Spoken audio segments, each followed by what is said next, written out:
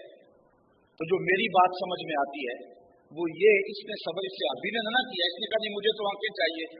اس کا تو کام بنتا تھا, جنت مل گئی اور آنکھیں بھی تھی, حضور کو دیکھتی بھی تھی. اس بیچارے کی آنکھیں نہیں تھی. اس نے کہا مجھے آنکھیں چاہیے, میں نے تو آپ کو دیکھنا ہے. تو حضور نے فرمایا کہ وضو کر 2 نفل پڑھ. اس کے بعد حضور نے دعا تجویز کی اور اس دعا کے لفظ ہیں اللہم انی اسألک بحق نبی کا, اے اللہ میں تیری بارگاہ میں تیرے نبی کے وسیلے سے دعا مانگتا ہوں. یہ حضور نے اس کو دعا خود تعلیم دی اور وہ جا کے حضور علیہ السلام کے بتائے ہوئے طریقے کے مطابق اس نے دعا مانگی.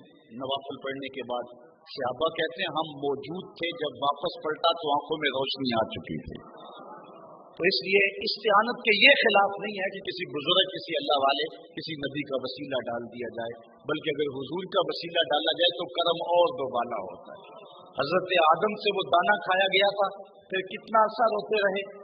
پھر ایک دن کہا, حضرت امام حاکم نے اپنی مستدرک میں بخاری اور مسلم کی شرط پہ یہ حدیث لکھی ہے, کہا کہ اے اللہ میں اس نبی محمد عربی کے صدقے تیری بارگاہ میں توبہ کرتا ہوں.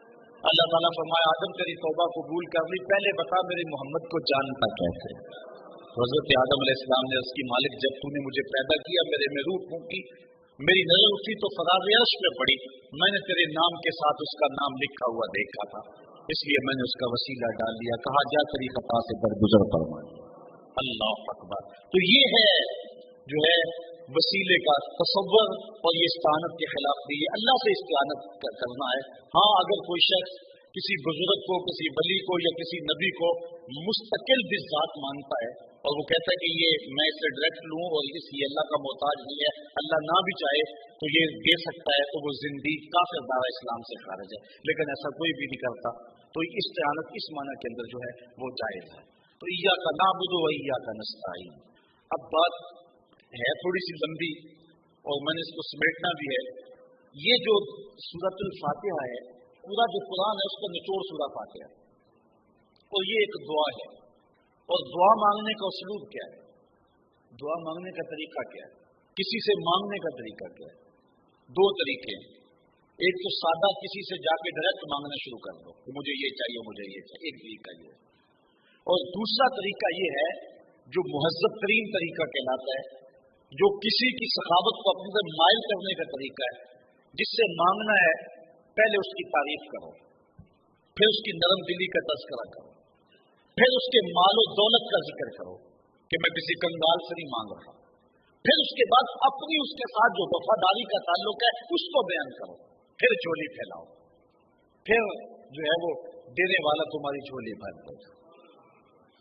یعنی 2 طریقے, ایک ڈائریکٹ آپ سے مانگتا ہے اور ایک جو ہے وہ پہلے تعریف کرتا ہے.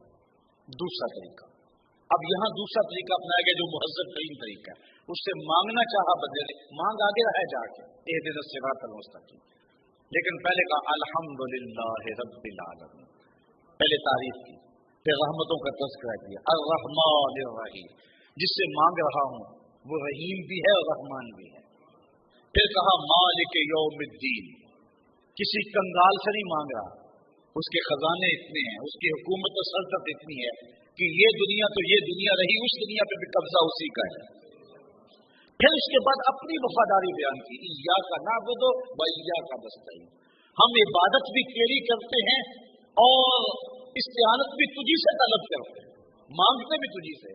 دیکھو نا, ایک سائل ہے جو لاری اڈے پہ اترا, ایک دکان پہ مانگتا مانگتا آپ کی دکان پہ بھی آ گیا, آپ کے سامنے بھی اس نے ہاتھ پھیلایا, مانگا اس طریقے سے, جو ابا اجداد سے شروع ہوا, شان بیان کرنے لگا, جھولی پھیلا دی.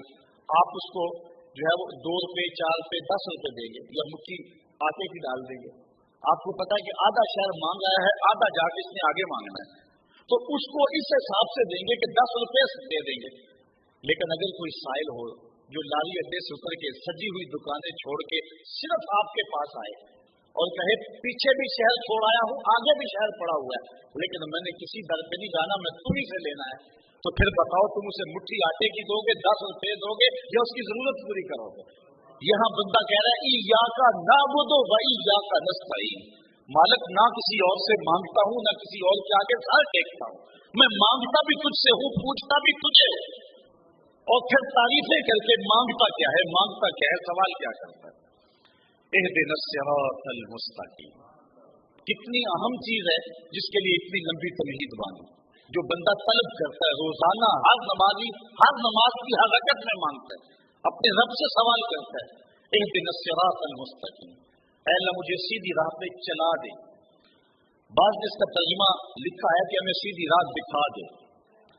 اگر اس کا یہ ترجمہ ہے تو جس نے نماز کے لیے وضو کیا ہوا ہے، مصلی پہ کھڑا ہے، قبلہ رخ کھڑا ہے، اس نے ابھی تک دیکھا ہی نہیں ہے. دیکھا ہے تو نماز کے لیے آیا ہے نا، دیکھا ہے تو رکوع و قیام کر رہا ہے نا، دیکھا ہے تو وضو کیا ہوا ہے نا. تو یہاں دیکھنے کے معنی میں نہیں ہے، اراۃ الطریق کے معنی میں نہیں ہے، یہاں اصال الی المطلوب کے معنی میں ہے. یہ معنی ہے ہدایت کے. ہدایت کا معنی ارشاد بھی ہے، اراۃ الطریق دیکھنا.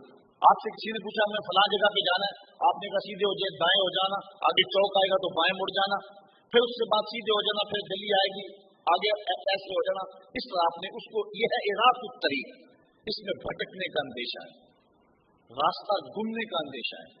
اور دوسرا یہ ہے، آپ سے کسی نے راستہ پوچھا، آپ نے اس کا بازو پکڑا، جہاں جانا تھا وہاں پہنچا دیا.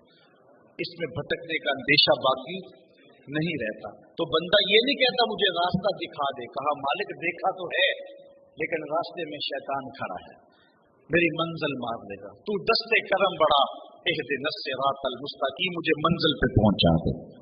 یہ ہے مفہوم اہدنا الصراط المستقیم. تو جب یہ سوال کیا تو پھر منزل مل گئی. صراط الذین انعمت علیہم، کہا راستہ ان لوگوں کا جن پر تیرا انعام ہوا. میرے انعام یافتہ بندے، اللہ کے انعام یافتہ بندے کون ہیں؟ خود فرماتا ہے، نبی ہیں، صدیق ہیں، شہید ہیں، صالحین. یہ 4 گروہ انعام یافتہ. ان کا راستہ مل گیا تو پھر ہدایت مل گئی، ان کی راہ قدم مل گئی، نقوش پا مل گیا تو پھر ہدایت مل گئی. اگر ان کا راستہ نہیں ملا تو پھر ہدایت نہیں ملی. لیکن آگے پھر فرمایا غیر المغضوب علیہم ولا الضالین، گمراہوں کا نہ دکھانا اور جن پر تیرا غضب ہوا ہے ان کا راستہ نہ دکھانا. یعنی انعام بھی ہوا ہو، غضب بھی نہ ہوا ہو. یعنی دنیا کے لوگ دنیا کو انعام سمجھتے ہیں نا. فرعون پہ انعام تو ہوا ہے، حکومت ملی، تخت و تاج ملے، کیا کچھ ملا، لیکن ساتھ اللہ کا غضب بھی ہوا ہے، قہر بھی ہوا ہے.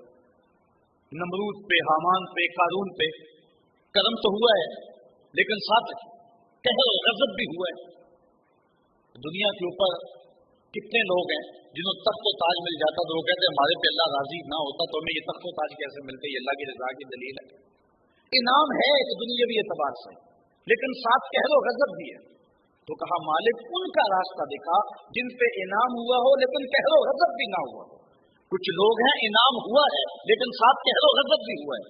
ہمیں ان لوگوں کا راستہ دکھا جن پہ انعام بھی ہوا ہو، قہر و غضب بھی نہ ہوا ہو. اللہ اکبر. حضرت امام ترمذی نے اپنی سند سے روایت لکھی ہے کہ غیر المغضوب سے مراد یہودی ہیں اور ضالین سے مراد جو ہیں وہ عیسائی ہیں. نہ یہودیوں کا راستہ دکھا نہ عیسائیوں کا راستہ دکھا، ہمیں اسلام کا راستہ دکھا دے، راستے پہ چلا دے جو اسلام کی راہ ہے. اور ایک معنی یہ ہے کہ مغضوب علیہ سے مراد جن پر اللہ کا غضب ہوا ہے وہ مشرکین ہیں، اور جو ضالین ہیں وہ منافق ہیں جنہوں نے ہدایت کو دیکھ کے پھر پھسل گئے. تو نہ منافقوں کے راستے پہ چلا نہ مشرکوں کے راستے پہ، بلکہ ہمیں اسلام کی راہ پہ چلا دے. جب یہ اللہ کے حضور مانگ لیا، یہ مطالبہ کر لیا اور ہر روز مانگ لیا. اچھا یہاں ایک اور بات ہے کہ جس چیز کو، جس شخص کو پہلے ہی منزل نصیب ہے، بالخصوص حضور کی ذات ہے، آقا کریم علیہ السلام کی ذات والا صفات ہے، حضور تو سیدھی راہ پہ چلے ہیں، لوگوں کو چلا رہے ہیں اور گامزن ہے منزل پہ، تو پھر اس کا معنی کیا ہوگا؟ حضور بھی یہی دعا مانگتے ہیں روز. تو علماء کہتے ہیں کہ اس کا مفہوم یہ ہوگا اس راستے پہ استقامت نصیب فرما دے. جو صالحین ہیں، جو نیک لوگ ہیں، وہ یہ مانگتے ہیں مالک تو نے سیدھا راہ دکھایا ہے، اس راہ پہ چلایا ہے، کرم نوازی کی ہے، منزل دکھائی ہے، منزل پہ پہنچایا ہے، لیکن ہمارا خاتمہ بس اسی راستے پہ ہو جائے، کہیں ایسا نہ ہو ہم بھٹک جائیں، کیونکہ اتنے لوگ ہیں دنیا کے اوپر جو آخر پہ پہنچے بھٹک گئے۔ امام بخاری نے کتاب الایمان میں روایت درج کی ہے، ایک صحابی کہتے ہیں میں 30 صحابہ سے ملا ہوں اور میں نے ہر ایک کو سخت فکر مند خاتمے کے بارے میں پایا، ہر بندہ کہتا تھا بس خاتمہ ٹھیک ہو جائے۔ رنگا رنگ سہیلیاں پرن چڑھے پر فریا اس کا جانیے جس کا توڑ چڑھے۔ کتنے لوگ ہیں کہ جو درجہ کمال تک پہنچے ہوتے ہیں آخر خراب ہو جاتا ہے، اس لیے فرمایا انما الاعمال بالخواتیم، اعمال کا دار و مدار حسن خاتمہ پہ ہے۔ بلم بن بورا کی مثال ہمارے سامنے، مستجاب الدعوات ولی تھا بنی اسرائیل کا، جب دعا کے لیے ہاتھ اٹھاتا تو منہ پہ ہاتھ بعد میں پھیرتا، قبولیت پہلے ہو جاتی، اتنا مستجاب الدعوات تھا، لیکن پھر بھٹکا بہکا آخر خراب ہو گیا۔ اسی کے بارے میں قرآن میں ہے مثلہ کمثل الکلب، اس کی مثال کتے کی مثال ہے، زبان لٹک گئی، جس کا کتا زمین چاٹتا وہ چاٹتا تھا، کیونکہ حضرت موسیٰ علیہ السلام کے خلاف بد دعا کرنے لگا لیکن اپنے خلاف نکل آئی۔ اب تھا مستجاب الدعوات اور زمرہ اولیاء میں اس کا شمار تھا، خود ابلیس دیکھ لے، شیطان دیکھ لے، معلم الملکوت تھا، فرشتوں کا استاد تھا، لیکن کہاں سے گیا اور کہاں پہنچا۔ اب جتنی دیر تک ہم اس پہ لعنت نہیں کر لیتے، تلاوت قرآن کی شروع نہیں کرتے، تھا کس مقام پر، گیا کہاں۔ اسی لیے میاں صاحب بولے پڑھنے اتے مان کرینا تے نہ آکھی میں پڑھیا، او جبار کا حال صداوے متا روڑ دے وے تو دکڑیا۔ اس لیے روز مانگتے ہیں اہدنا الصراط المستقیم، اے میرے مالک اگر ہمیں سیدھی راہ پہ گامزن کیا ہے تو ہمارے پاؤں پھسلنے نہ پائیں، ہمیں منزل مقصود پہ پہنچا دے۔ حضرت بایزید سے کسی بڑھیا نے پوچھا حضرت ایک مسئلہ تو بتائیں، میرے گدھے کی 2 بچی ہے یا آپ کی داڑھی اچھی ہے؟ تو بایزید بستامی روئے، فرمانے لگے بڑھیا تیرے سوال کا جواب فی الحال میرے پاس نہیں ہے، ابھی زندگی کی سانسیں باقی ہے، پتہ نہیں کیا بنے گا۔ خیر بایزید کا انتقال ہو گیا، بڑھیا کو خواب میں ملی، اس نے کہا حضرت سنائیے، کہا اللہ کا شکر ہے میرا خاتمہ ایمان پہ ہو گیا، اب تیرے گدھے کی دم کو میری داڑھی سے کیا نسبت ہو سکتی ہے؟ بڑھیا نے کہا بتائیے آپ کے رب نے آپ کے ساتھ سلوک کیا کیا۔ یہ بات سنے اور ٹھنڈے ہو کے گھروں کو جائیں۔ حضرت بایزید بستامی کہتے ہیں جب میں اس کے روبرو پیش ہوا تو میرے مالک نے کہا ہے بوڑھے بتا میرے پاس کیا لے کر آیا، 72 سال کی عمر میں انتقال ہوا تھا، آواز آئی ہے بوڑھے بتا میرے پاس کیا لے کر آیا، تو کہتے ہیں میں نے آگے سے کہا مالک بادشاہوں کی چوکھٹ پہ فقیر آئیں تو بادشاہ فقیروں کو یہ تو نہیں کہتے کیا لے کر آئے ہو، شہنشاہ تو فقیروں کو یہی کہتے ہیں کیا لینے آئے ہو، میں لے کر کچھ نہیں آیا، تیری رحمت لینے آیا ہوں، اللہ تعالیٰ نے بغیر حساب کے میری مغفرت۔ علماء فرماتے ہیں اس کی مناسبت کیا ہے؟ کہا کہ اس کے رحیم ہونے کی یہ تھوڑی دلیل ہے کہ رب ہو کے بندوں سے بات کر رہا ہے، اس نے قرآن اتارا ہے اور رب ہو کے بندوں سے ہم کلام ہو رہا ہے اپنے محبوب کی وساطت سے، تو یہ اس کے رحیم ہونے کی دلیل ہے۔ تو یہ اس نے نازل کیا جو غالب بھی ہے جو رحیم بھی ہے۔ لِتُنذِرَ قَوْمًا مَا أُنذِرَ آبَاؤُهُمْ فَهُمْ غَافِلُونَ، تاکہ تم اس قوم کو ڈر سناؤ جس کے باپ دادا نہ ڈرائے گئے تھے، تو وہ بے خبر ہیں، وہ غفلت میں ہیں۔ حضرت امام فخر الدین رازی فرماتے ہیں یا ما نافیہ ہے یا پھر یہ ما مصدریہ ہے۔ جن لوگوں نے اس کا ترجمہ کیا ہے عمومی طور پہ مفسرین ادھر ہی گئے ہیں کہ یہ ما نافیہ ہے، تو مفہوم ہوا کہ محبوب آپ اس قوم کو ڈرائیں، مدتیں ہوئی ان کے آباء و اجداد کو بھی کسی نے ڈر نہیں سنایا تھا، تو وہ غفلت میں پڑ گئے ہیں۔ حضرت عیسیٰ علیہ السلام کے اٹھائے جانے اور حضور کے پیدا ہونے کے درمیان 571 سال کا فاصلہ ہے، پھر 40 سال کے بعد حضور نے اعلان نبوت کیا، تو 611 سال ہو گئے تھے کہ قوموں نے وحی کا اجالا نہیں دیکھا تھا، اور اتنی دیر اندھیرے میں رہنے کے بعد اب روشنی ان کو عجیب لگتی تھی۔ طویل مدت اندھیرے میں بیٹھے رہے تو اچانک بجلی آ جائے تو پھر ایک دفعہ آنکھوں پر بوجھ ہوتا ہے، تو جو اتنا عرصہ کفر کے ظلمت قدے میں رہے اور اندھیروں سے نبھا کرنا ان کا مزاج بن گیا اور وہ ان کی فطرت بن گئی، جب وحی کا اجالا چمکا تو وہ انکار تو کریں گے، چونکہ وہ ان کی طبع کے اندر رچ بس گیا ہے اندھیرا۔